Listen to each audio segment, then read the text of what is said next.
홍남기, 김수현 새 경제부총리와 비서실 정책실장이 각각 임명됐습니다. 2기 경제팀은 지난 논란을 뒤로하고 소득주도 성장과 경제 민주화의 길로 뚝심 있게 전진해야 할 것입니다. 1기 경제팀은 단지 팀워크만의 문제가 아니었습니다.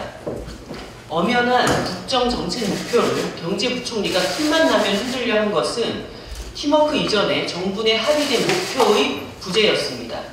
이로 인해 최저임금 인상이라는 바른 정책수단을 선택했음에도 대기업의 불공정 거래와 갑질 청산 등 공정경제 실현에는 머뭇거렸고 최저임금 산입범위 계약, 탄력 근로제 등 개혁 후퇴를 위한 정책으로 재빨리 선회했습니다.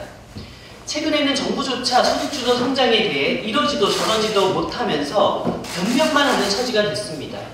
이번 2기 경제팀은 소득주도 성장의 기본 정신으로 돌아가 과감한 개혁에 매진해야 합니다.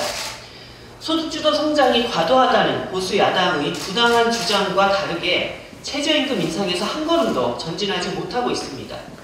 최고임금제와 노동이사제 등 소득 격차는 더욱 줄이고 강력한 부동산 개혁으로 땀을 이기는 구조를 바꿔야 합니다.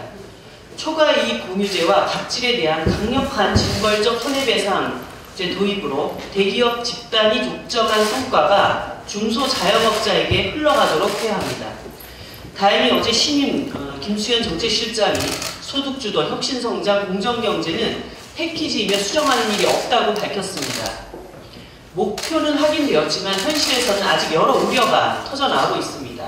개혁을 위해 남은 시간은 별로 없습니다. 더 이상 경제 기득권에 굴복하지 않고 개혁을 위해 모든 것을 걸어야 할 때입니다.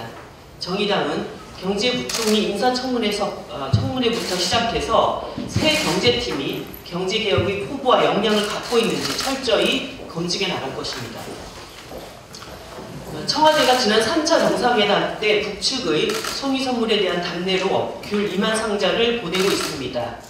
오고 가는 정 속에 남북 협력이 더 튼튼해지고 평화와 번영의 시대가 더 빨리 오게 되리라 기대합니다. 하지만 자유한국당은 대북 제재라는 국제사회 흐름과 완전히 엇박자라며 비판하고 있습니다. 분명히 말씀드리지만 귤로 핵포탄은 못 만듭니다. 더구나 이러한 교류는 대북 제재와 상관없는 일입니다. 한술 더 떠서 홍준표 전 대표는 귤 상자 속에 귤만 들어있다고 믿는 국민이 과연 얼마나 되겠냐며 엉뚱한 상상의 나래를 펼쳤습니다.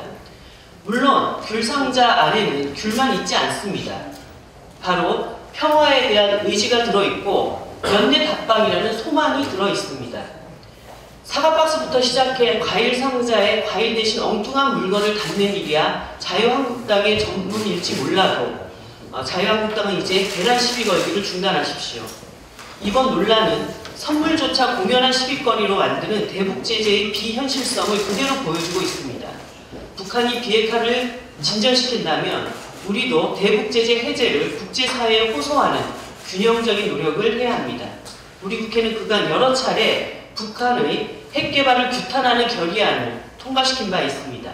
이제는 우리 국회가 북한에 대한 대북 제재 해제 촉구 결의안을 추진한다면 비핵화 평화로 가는 길은 더 빨라질 것입니다. 이에 대한 각 정당의 논의를 기대합니다. 한 가지만 더 말씀드리겠습니다. 만취자의 음주운전으로 불의의 사고를 입은 윤창호 군이 결국 영면했습니다. 고인의 명복을 빌며 유가족 여러분에게도 심심한 위로의 말씀을 드립니다. 많은 국민의 응원에도 윤 군이 결국 생을 마감하게 되어 저 또한 대단히 안타깝습니다.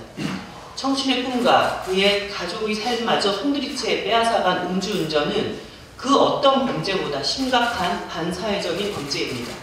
그럼에도 처벌 강도가 낮아 현재 양형 기준을 개정해야 한다는 국민의 목소리가 커지고 있습니다. 46일 생사를 넘나들면서 우리 사회에 경종을 울린 그에게 이제 국회가 답해야 합니다. 바른미래당 하태경 의원이 대표 발의한 윤창호 법안에 저를 포함한 많은 의원들이 여야, 진보, 보수를 가리지 않고 참여했습니다. 이 법안의 처리와 관련해 내일 저는 윤군의 친구들과 간담회를 가질 예정입니다. 이번 정기국회에서 윤창호 법의 처리를 위해 최선을 다할 것을 약속드립니다.